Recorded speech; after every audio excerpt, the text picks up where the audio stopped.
Welcome to Speak Easy English. Today's story is about poverty, grace, kindness, and the power of gratitude. At the bottom of the wide stone steps that led up to the old city temple, there sat an old beggar named Hari. He was perhaps the poorest man in the whole city. His clothes were thin and patched. His bowl was old and dented. He had no home, no family, and no money.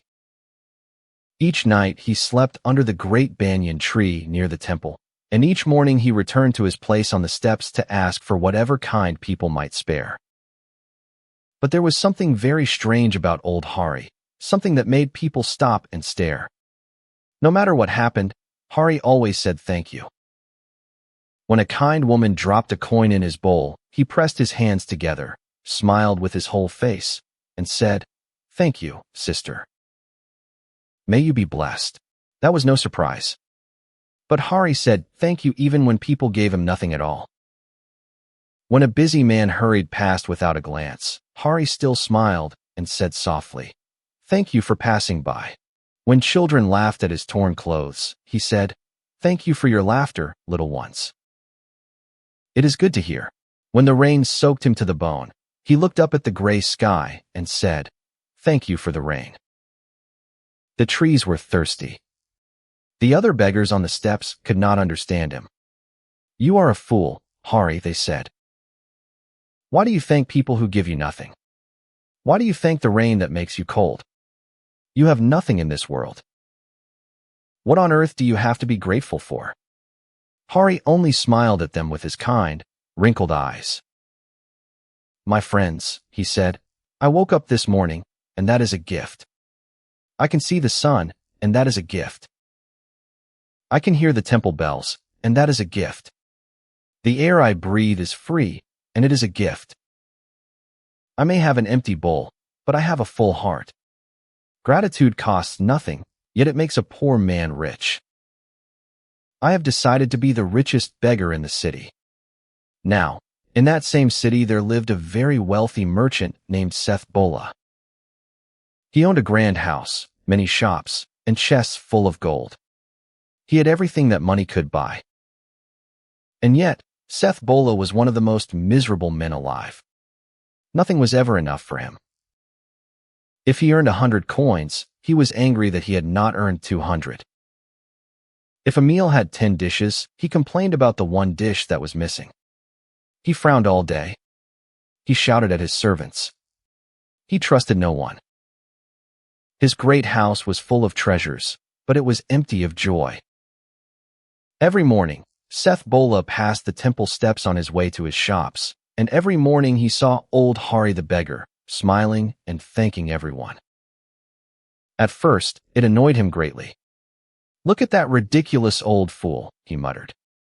"He has nothing, absolutely nothing, and he sits there grinning like a happy child.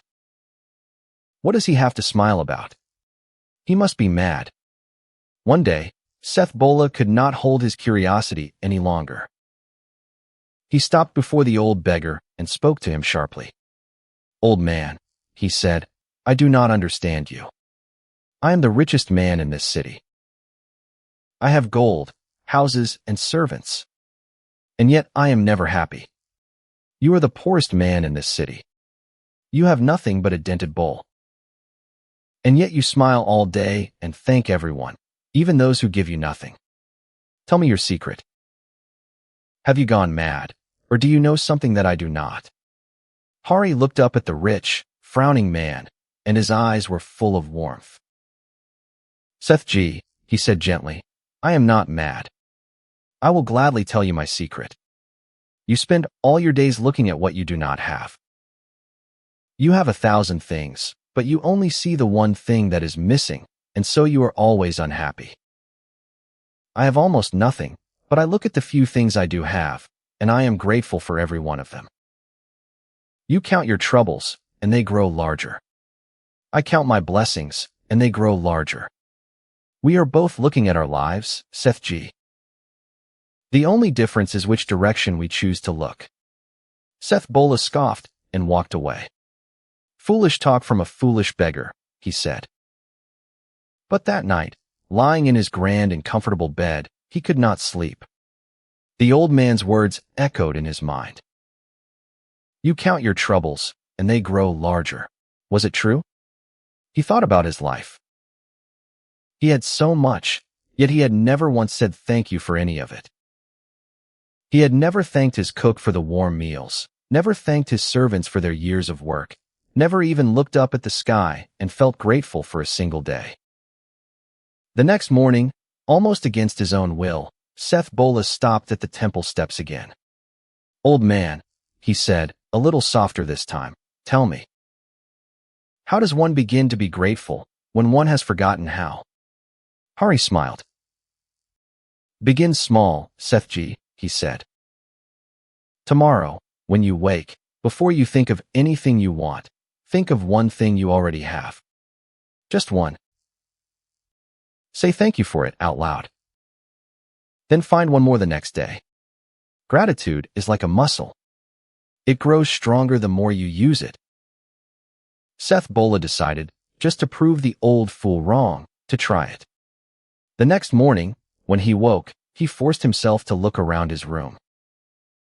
Thank you, he said awkwardly, for this warm bed. It felt strange, but something small and warm stirred in his chest. The morning after, he thanked the sun that came through his window. The morning after that, he surprised his old cook by thanking her for his breakfast. The cook was so shocked that she nearly dropped the plate, for in 20 years he had never once thanked her.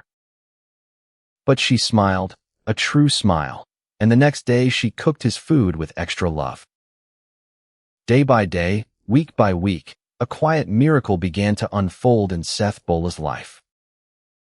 The more he gave thanks, the more he noticed there was to be thankful for.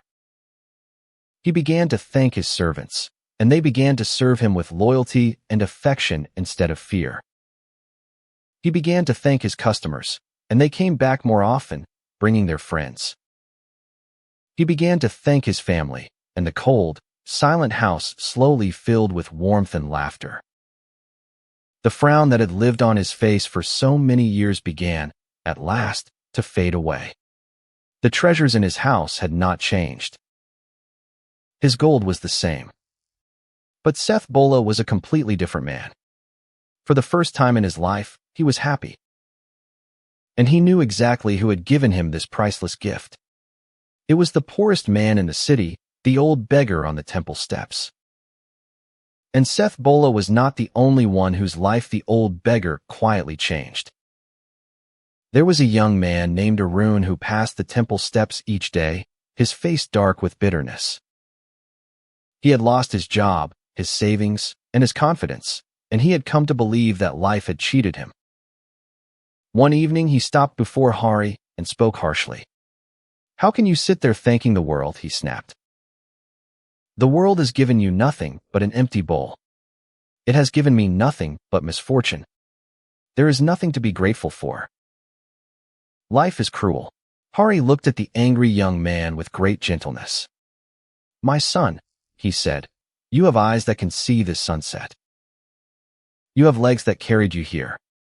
You have a mind sharp enough to be angry at injustice, which means you still believe good things are possible. You have lost your job, yes, and I am sorry for it. But you have not lost everything. You have only lost sight of what remains. A man can drown in a single drop of self-pity, or he can float upon an ocean of small blessings. The choice, my son, is always ours. Arun opened his mouth to argue, but no words came. That night, for the first time in many months, he did not curse his luck. Instead, he lay awake and counted, quietly, the things he still had. And in the weeks that followed, that small change of heart gave him the strength to begin again. He found new work, humble at first, and slowly rebuilt his life. He never forgot that it had all begun with a few words from a grateful old beggar on the temple steps. Seth Bola wished to repay Hari. So one morning he came to the steps with a heavy bag of gold coins. Hari, he said, you have given me something worth more than all my wealth. You taught me to be grateful, and you taught me to be happy. Please, take this gold. Take it and live the rest of your days in comfort.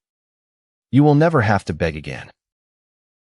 Hari looked at the bag of gold, and then he looked at the rich man's face, which was now soft and kind. And the old beggar gently pushed the bag back.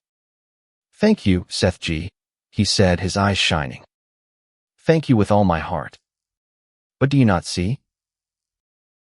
If I take this gold and stop sitting on these steps, then who will be here tomorrow to teach the next unhappy traveler what you have learned? My place is here.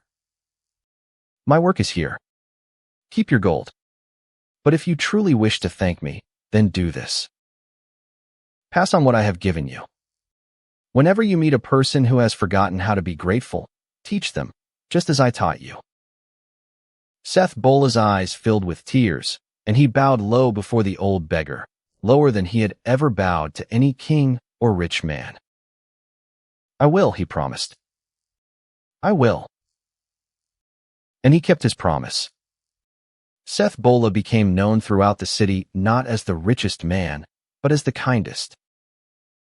He helped the poor, he comforted the troubled, and to everyone he met who was drowning in complaints and unhappiness, he told the story of the old beggar who had taught him to count his blessings. Old Hari remained on the temple steps for many more years, smiling and thanking everyone, just as he always had. But now, something had changed. Word of the grateful beggar had spread, and people came from all over the city, not only to give him a coin, but to sit beside him for a little while and learn his secret. He had no money, no home, and no possessions. Yet he was, without any doubt, the richest and happiest man any of them had ever met. For he had discovered the one treasure that the poorest person can own as fully as the richest king, a heart that knows how to say thank you. And when at last the old beggar's long life came to its peaceful end, the whole city mourned him. They buried him with honor beneath the great banyan tree where he had slept for so many years. And on a simple stone they carved the only words that suited him, the words he had spoken 10,000 times upon those temple steps: "Thank you." And that is the story of the beggar who said thank you. A story that reminds us that happiness does not come from having everything we want, but from being grateful for everything we have. The poorest person with a thankful heart is richer than the wealthiest person who has forgotten how to be grateful.